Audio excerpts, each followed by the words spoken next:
Hai, setelah kita kemarin membahas tentang bagaimana cara kita menyikapi orang dengan anxiety disorder dan psikosomatis, kemarin kita juga lihat kan gimana cara Aska handle si adikku Abika Putri waktu pas dia ngalamin panic attack, anxiety disordernya pertama-tama. Nah, kali ini kita akan bahas bagaimana sih menyikapinya saat mereka benar-benar lagi dalam keadaan yang down, in the worst time. Oke, kita simak sama-sama ya.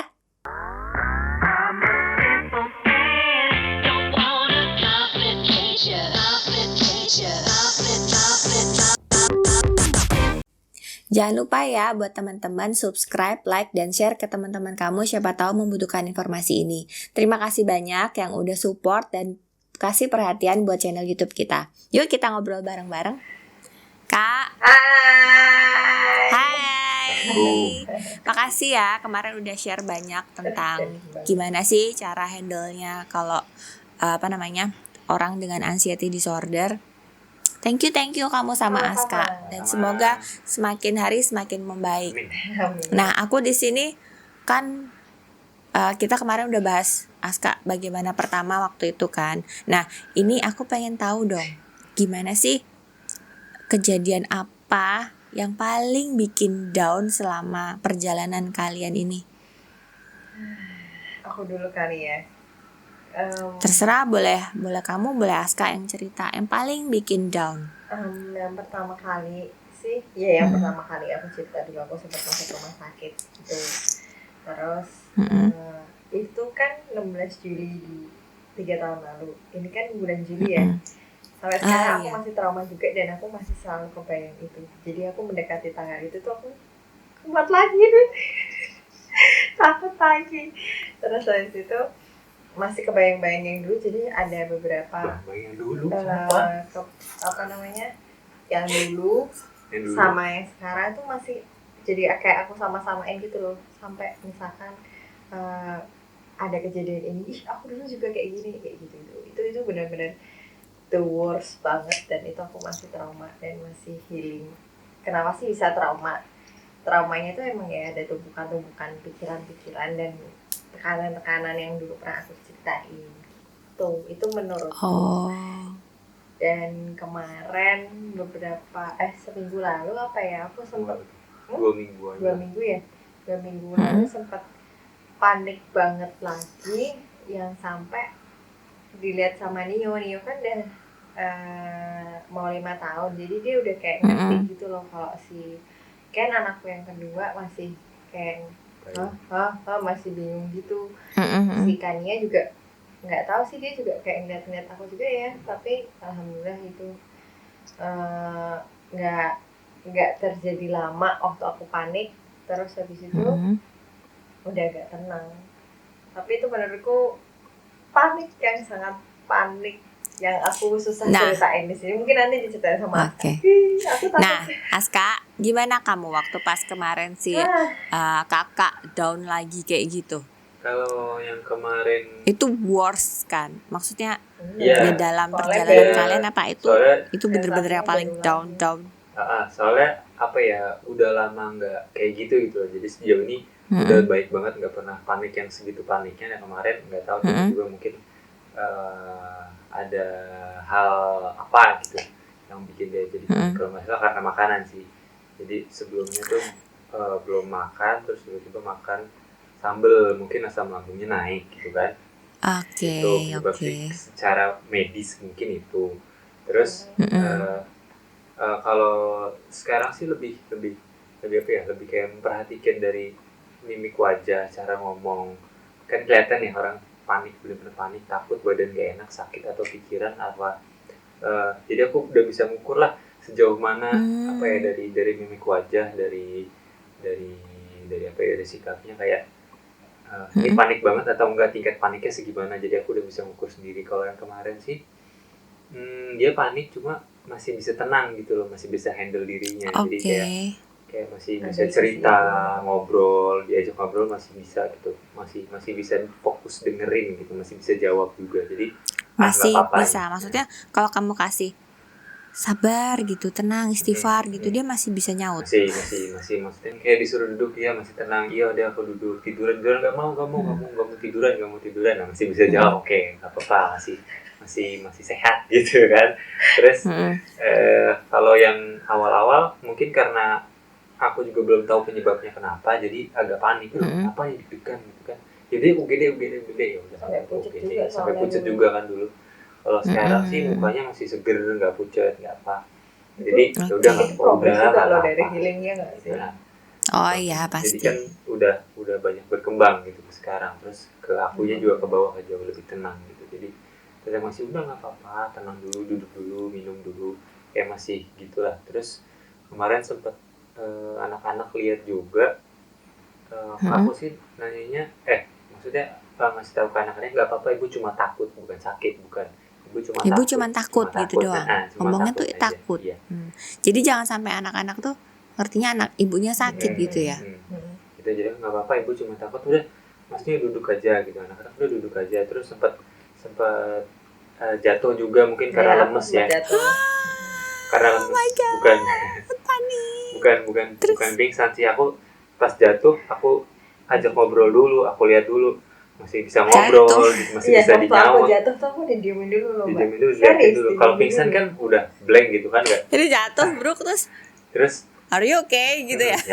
Yang aku lemes gitu. Takut stroke. Takut stroke. Oh masih ngomong gitu, udah nggak apa-apa. Udah kamu tenang dulu, kamu berdiri sendiri dulu. Ini kalau aku angkat langsung kan kebetulan sempit gitu kan, kayak di gang gitu. Kalau aku gotong langsung pakai itu antara pintu sama pintu maksudnya. Iya, maksudnya kan sempit gitu kan. Iya. Terus kalau aku angkat langsung kan nggak bisa gitu, badanku nggak muat. Jadi aku mau angkat dari belakang, cuma kalau aku paksa ntar malah ceklik sininya tulang punggungnya gitu loh. Jadi udah kamu yang benar dulu, ayo berdiri sendiri dulu, aku bantu gitu loh. Jangan kalau aku ngangkat nanti kamu kecetit gitu, aku bilang gitu kan. Jadi tunggu sebentar, oh ya udah, tenang kan, aku diemin dulu. Akhirnya bisa berdiri sendiri, bisa jalan, bisa. Akhirnya anak-anak sempat lihat juga, terus aku suruh masuk ke kamar, udah ke kamar aja nonton dulu. Anak-anak gimana waktu pas ngeliat? Panik kah? Panik. Nangis kah? Panik, anak-anak panik. Nio sih, mungkin karena dia udah besar ya. Iya. Nah kamu sendiri ikutan panik nggak? Jujur ayo. Kemarin sih kalau ke kakaknya sih nggak terlalu panik ya. Tapi lihat Nionya, lihat anak-anaknya, jadi kepikiran kita kan. Gitu. Jadi kamu karena udah ke handle kemarin kan, kamu udah tahu bagaimana handlein si Putri, terus habis itu kamu oke lah, ini aku bisa handle nih. Tapi gimana sih ke anak-anak itu yang kamu deg-degan ya? Anak-anak lihat juga gitu kan, apalagi sampai jatuh gitu kan. First time. Nah terus akhirnya ya udah pas lihat itu udah nonton aja di kamar. Akhirnya dibantuin Mbak sama Bapak bawa anak-anak ke kamar. Terus pada saat itu kita ke temannya Ip kan, kebetulan bisa terapi juga gitu. Terapi pakai tenaga dalam. Dan akhirnya kakak pengennya anak-anak ikut, ya udah diajak. Terus anak-anak ikut waktu itu. Nah terus di mobil tuh ya aku udah ngeliat dari di rumah tuh Nio kayak ngelamun gitu. Udah bingung gitu loh, kenapa kakaknya, ibunya tuh kenapa gitu. Terus pas lihat di luar matanya tuh merah gitu, berkaca-kaca. Terus aku panggil, Mas Nio kenapa? Gak apa-apa ibu, ibu cuma takut. Terus Nio nggak mau ibu sakit, terus aku peluk, kayak terharu juga kasih anaknya udah besar gitu, udah bisa. Aduh, aku juga ikutan mewek. Terus aku peluk, udah nggak apa-apa, maksudnya jangan takut, udah ada ayah masuk mobil, duduknya sebelah ayah ya, nanti pegangan ayah, udah gitu aja. Udah, habis itu tapi. Terus kalian habis itu? Kita pas perjalanan itu si Nio ngeliat aku tuh takut Mbak, jadi si Aska disuruh di tengah, kan kita di belakang tuh. Sama Ken di depan, terus udah kayak takut gitu, terus aku bilang nggak apa-apa, aku udah tenang di situ. Aku udah nyusuin Kanian lagi. Bayangin secepat itu loh. Itu mungkin 15 menit dari mulai drop yang gak karu-karuan sampai jatuh kayak gitu, dan kamu udah bangkit lagi, udah mulai I'm okay gitu tuh. Cepet ya. Itu cepet banget. Apa yang bisa buat aku cepet juga adalah anak-anak. Aku ngeliat kayak, makanya kenapa aku bilang anak-anak loh. Soalnya begitu aku sama jadi sumber kekuatannya kamu itu tuh juga anak-anak ya. Terus aku ngeliat Nio kayak gitu, ya Allah, aku nggak tega ngeliat Nio kayak gitu. Terus aku malah yang jadi nenangin dia, Nio ibu nggak apa-apa, udah nggak apa-apa. Sampai sana Oke. Healing bentar terus udah enakan gitu. Oke. Jadi setelah kalian ngalamin kejadian itu dan dilihat anak-anak pula gitu kan, kamu kan udah nyikapinnya sama anak-anak justru dengan kamu ada anak-anak malah kamu jadi semakin kuat gitu kan. Dan kamu selalu kasih tahu ke anak-anak, ibu nggak apa-apa, ibu cuma takut gitu kan. Aska juga bilang gitu. Nah setelah kalian kejadian itu, otomatis kan kalian sebagai keluarga harus recover gitu loh, supaya ya jangan sampai ya, tapi mungkin supaya recover bahwa ini tuh kita nggak apa-apa, baik-baik aja, kemarin tuh cuma lewat aja gitu. Gimana caranya? Akhirnya pas pulang kita ngejelasin ya ke anak-anak. Aku juga pas udah tenang kan. Nah, terus Aska sih kemarin yang lebih adil buat ngomong sama mereka. Jadi bagaimana Bapak Aska? Ya pasti kamu ngomong gimana ke anak-anak?